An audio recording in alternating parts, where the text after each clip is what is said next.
Welcome back to the Anti-Meta Meta Club. This week's Race C is a copy of a race that we had just about 2 months ago, and I didn't quite come through with a good anti-meta car last time. This time, I think I did. Let's get into it. The anti-meta car of the week is the GTR, with the BRZ being absolutely head and shoulders over everything else and the M6 being fairly close. The GTR is really the only thing that can kind of keep up with either of those two, but it's unfortunately still a little bit off the pace. I managed to just barely sneak into the top 100 with a 111.1. Mumu was able to get into the 110s, and we're the only people in the top 100 that are not in an M6 or a BRZ. Unless I missed it, there's only one other car in even the 100 to 200 spots, and that's also a GTR. So as you can see, the BRZ and the M6 are just absolutely dominant. As you start the lap, you're going to stay on the right, of course. You're going to look for the number boards, and right before the 50 board is this kind of lump in the pavement you can see from here. Right about there is when you're going to hit the brakes and immediately start to turn in.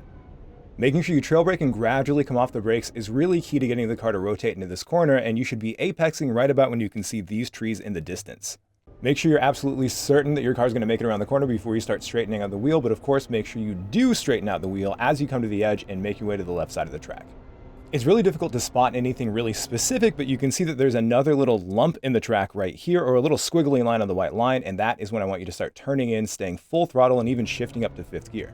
As you pass the green and white cylinder on the right, that's when I want you to start lifting off the throttle, not coming entirely off the throttle to make sure that the car doesn't pitch down too much, but do come off it to slow down just enough. As you pass this white line with the house in the distance, that is when I want you to downshift to 4th gear, still maintaining a little bit of throttle. As I continue through the corner, I'm trying to add throttle and add steering, making sure that I stop moving away from the inside of the track. Once the car starts moving towards the inside, then I'm going to get to full throttle and then steer normally to try to get as close to the inside as I possibly can as I pass the white and green cylinder there. And if I can do that, then I know that I'm not going to go off track as I exit the corner here.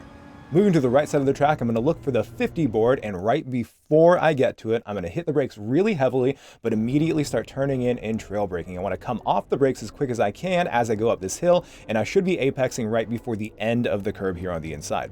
Be careful not to be too heavy on the throttle because you can get oversteer here.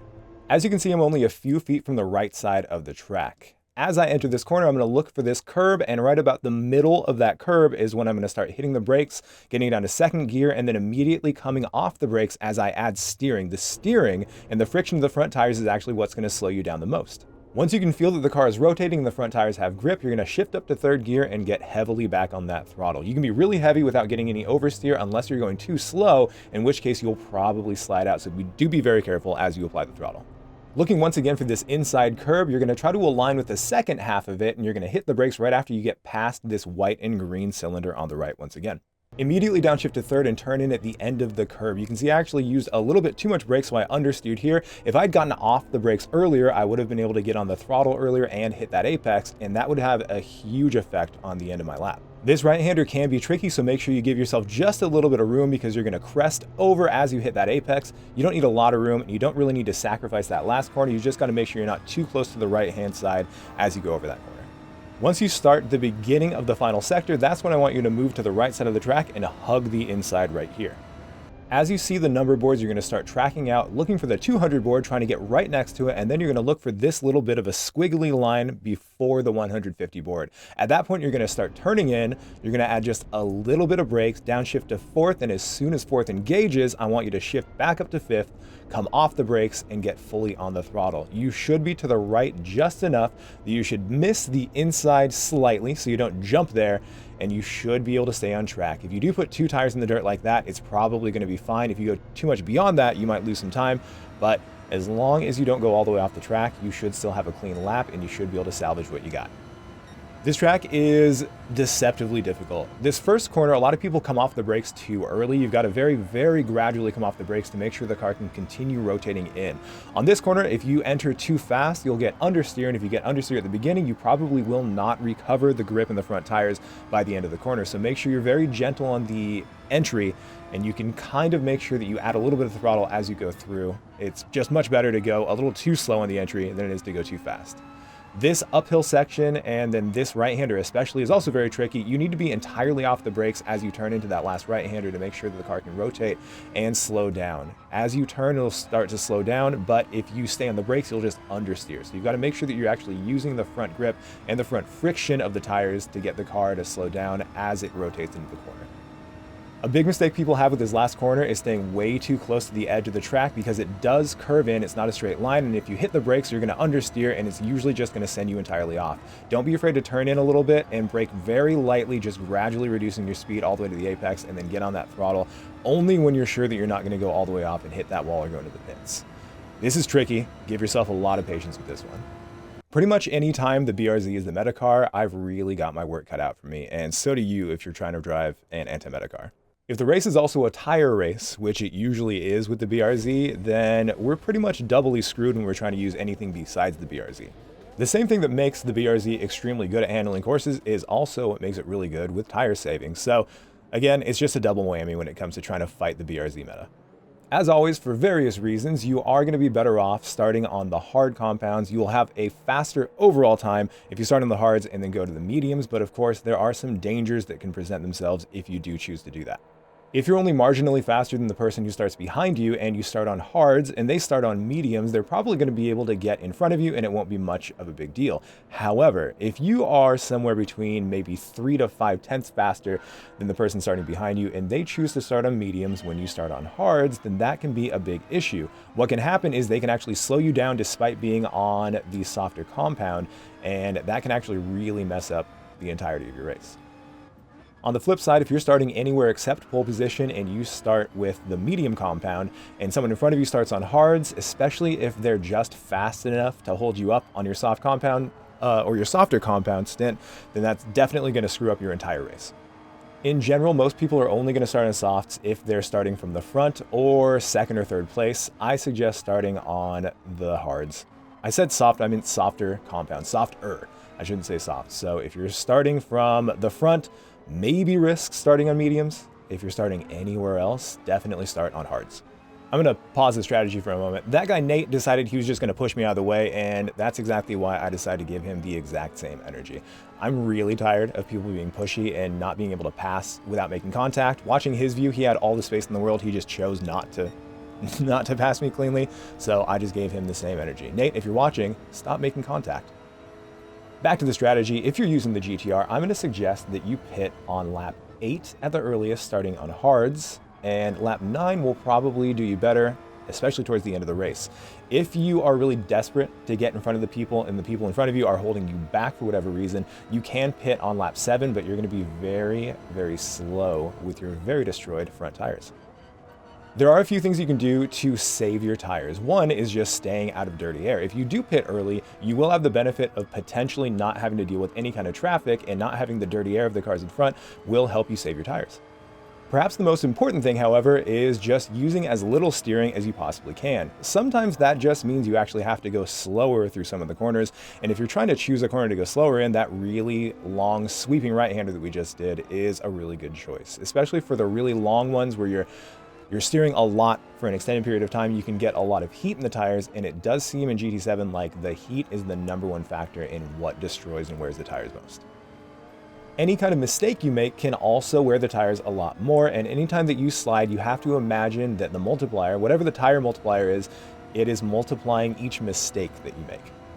This race is only a 3-time tire multiplier race, but if you lock up your tires or if you do a big slide or a big drift, you have to actually imagine that you're doing it 3 times in a row, and that is the effect that it has on the tires. Not only is it going to wear the tires like you spun or locked up 3 times in a row, it's also going to accumulate the same amount of heat. So you've got to be really careful not to slide. Just maintain grip, be very careful, and you should be fine. As you can see by the fact that we got in front of flying wheels before the final corner, one of the very best times to make a pass on the BRZ is that corner. The unfortunate thing is every corner afterwards until the second sector, you're going to be at a huge disadvantage. It's going to be really important to spend a lot of time in the time trial to make sure that you can maximize exactly what this car can do to give yourself the best chance to get away and stay away from the BRZs. Jumping forward to the end of that lap, as you can see, the group of cars that I was approaching before is still directly in front of me, and this is actually an opportunity. The BRZ and the M6 are very close in performance, but they're very fast in different places. Actually, I'd say that they're pretty fast in mostly the same places, but they're different enough that it's going to end up causing a lot of incidents like you just saw there. The BRZ can usually carry a lot more speed in the high-speed corners than the M6, but it's not always the case. What I'm saying right now is that there's going to be lots of incidents, most likely, and you've got to be ready to take advantage of that kind of thing. The number one weakness that the BRZ has is really low power, so if a BRZ driver does make a mistake, it's going to be a really good opportunity to try to use the power of the GTR and get in front. This sector we're in right now is actually very tough for most BRZ and M6 drivers, and the GTR seems to shine here, so you might be able to pull off some heroics if you're really brave trying to pass people here. If you do a really good job there, then you're going to notice that you're going to have a lot of speed, and if you have slipstream behind a BRZ or pretty much anyone else, you should be able to take advantage and get all the way in front. I like to make sure that I stay just on the inside here, and I almost never try to pass people on the outside, because not only do some people just want to take advantage of that, but even people who aren't trying to drive dirty make mistakes a lot, and a lot of people send themselves off by themselves. So unless you want to be collected, I wouldn't ever try to make an outside pass there on that final corner. Jumping forward to the end of the 5th lap, I want to talk about when it is and isn't appropriate to fight and try to battle.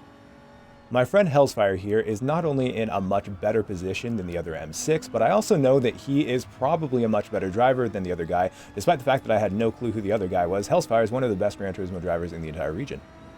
Deciding to bet on him always seems like a good idea, and despite the fact that I very cleanly got in front of this other M6 driver who I don't know at all, he wanted to take his place back, which I cannot fault him for. But when you've got someone who has completely clean air in front, and they're showing really obvious pace by the fact that Hellsfire was able to get in front of him from way behind him before, it seems pretty clear that Hellsfire is a faster driver. Again, this light wheel up guy probably doesn't know who I am, probably has no clue if I am or am not faster than him, but he's trying to battle every single corner for multiple corners. On top of that, there's another car who was trying to battle him earlier right behind him. So in this situation, it's a much better opportunity to actually try to bump draft me to get closer to Hellsfire, and when things calm down a little bit, then we can start trying to make moves if it seems like that's the best idea.